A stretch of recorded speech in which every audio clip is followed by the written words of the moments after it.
নমস্কার, কেমন আছেন আপনারা সবাই? এসপি কিচেন ব্লগে আপনাদের সবাইকে স্বাগত জানাই।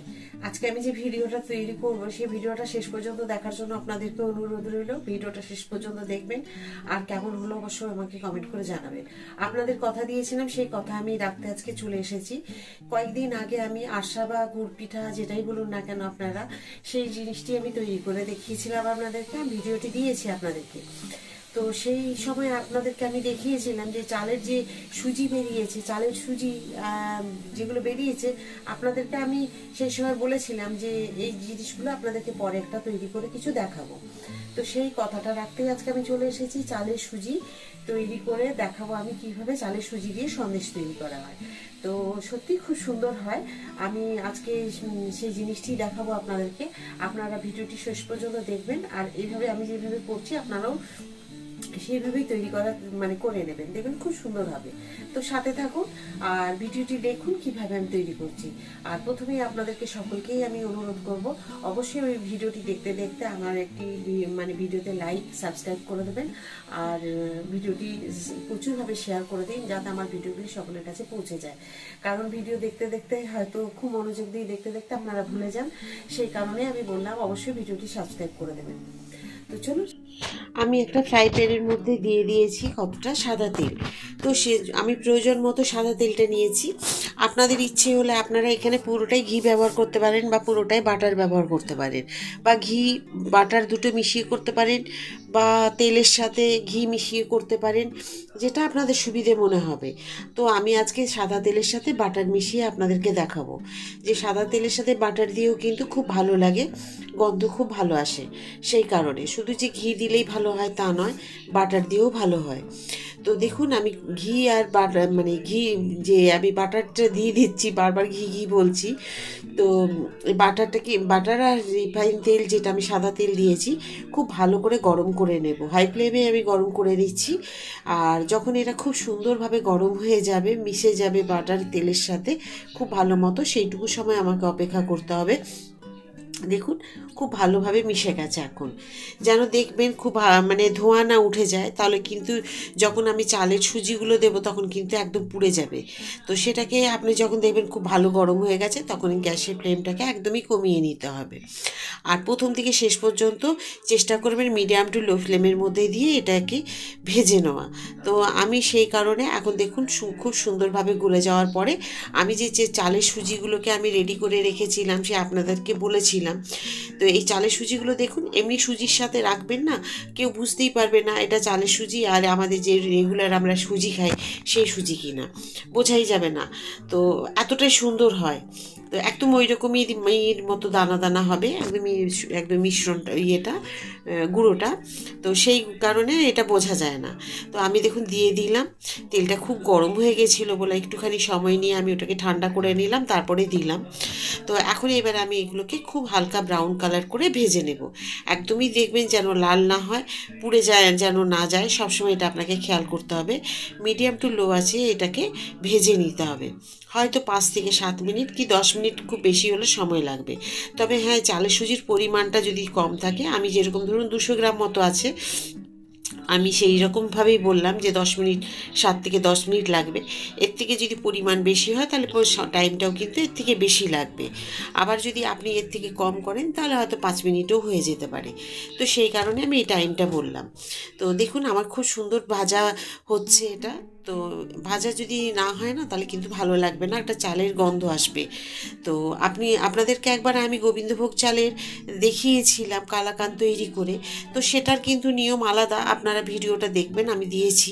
তো সেটা করেছিলাম আমি গোবিন্দভোগ চালকে ভালো করে ঘিয়ের মধ্যে ভেজে নিয়ে তারপরে ওটাকে গুঁড়ো করতে হয়েছিল মিক্সিতে, সেইভাবে করেছি। তো সেই ভিডিওটা সেই রকম আছে, আপনারা দেখবেন। হয়তো চালের সন্দেশ ভাববেন কালাকাঁদ এইরকম, তাই এর আগেও হয়েছিল, কিন্তু ওটা আলাদা, এটা আলাদা, সম্পূর্ণ আলাদা। তো এইভাবে কিন্তু দেখুন সময় নিয়ে আমাকে ভেজে নিতে হচ্ছে। আর স্বাদটাও কিন্তু মনে হবে যেন একটু আলাদা। তো সব কিছুই থাকবে একই, কিন্তু একটু স্বাদের হেরফের মনে হবে আপনাদের। তো খুবই ভালো লাগে এটা। আপনারা দেখবেন রাত্রেবেলায় রুটির সাথে দিয়ে খেতেও ভালো লাগবে, যাদের একটু মিষ্টি খাওয়া অভ্যেস আছে তারা, বা বাচ্চাদের টিফিনেও দেওয়া যাবে, খুব ভালো লাগে। আর এই যে চালের এই আমি যে করেছিলাম যে আরসা বা গুড় পিঠা, ওটা গোবিন্দভোগ চাল ছিল না, এরকম নর্মাল আতপ চাল ছিল। সেই জন্য এটাকে খুব ভালো করে ঘি বা বাটার দিয়ে বা তেল দিয়ে সুন্দর করে একটুখানি পরিমাণ মতো দিয়ে ভেজে নিতে হবে, যাতে এই চালের গন্ধটা না আসে, সেই কারণে। তো দেখুন আমি খুব কম আছে ধৈর্য ধরে কিন্তু বেশ সুন্দর করে ভেজে নিচ্ছি। তো এভাবে কিন্তু একটুখানি সময় নিয়ে ধৈর্য ধরে ভেজে নিতে হবে। আর রান্না খুব ভালো তৈরি করতে গেলে রান্নাতে একটুখানি সময় দিলে কিন্তু সেই রান্না কিন্তু খুব ভালো হয়।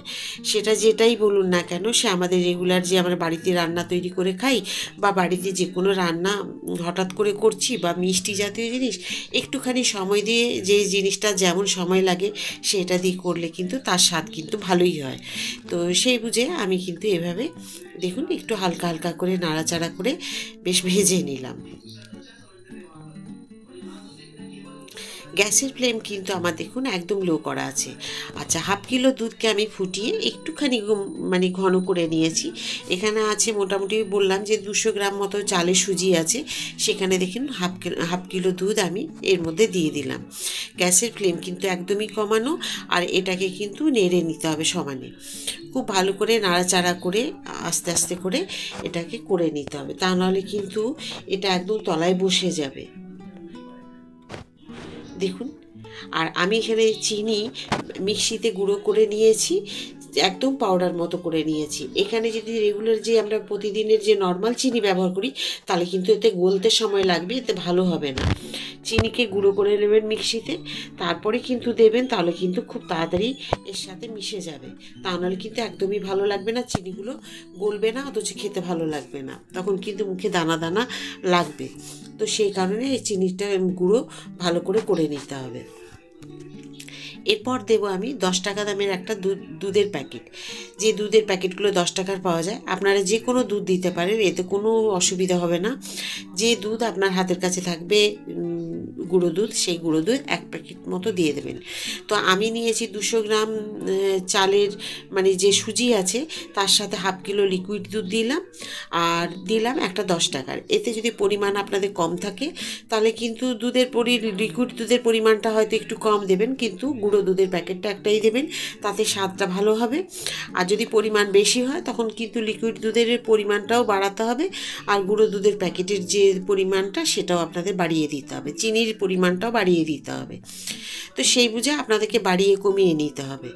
তো দেখুন খুব সুন্দরভাবে এটাকে আমাকে মিশিয়ে নিতে হচ্ছে, আর এটা একদমই তলায় যাতে না লেগে যায় সেই বুঝে আপনাদেরকে সমানে নাড়াচাড়া করে নিতে হবে। আমি এইভাবেই কিন্তু লো ফ্লেমে দেখুন সমানে কিন্তু নাড়াচাড়া করে নিচ্ছি। আর এগুলো কিন্তু ননস্টিকের কড়াই করলে খুব ভালো হয়। আর আমি একটা নিয়েছি দেখুন, কেক টিনের মধ্যে একটুখানি ঘি বুলিয়ে নিয়েছি।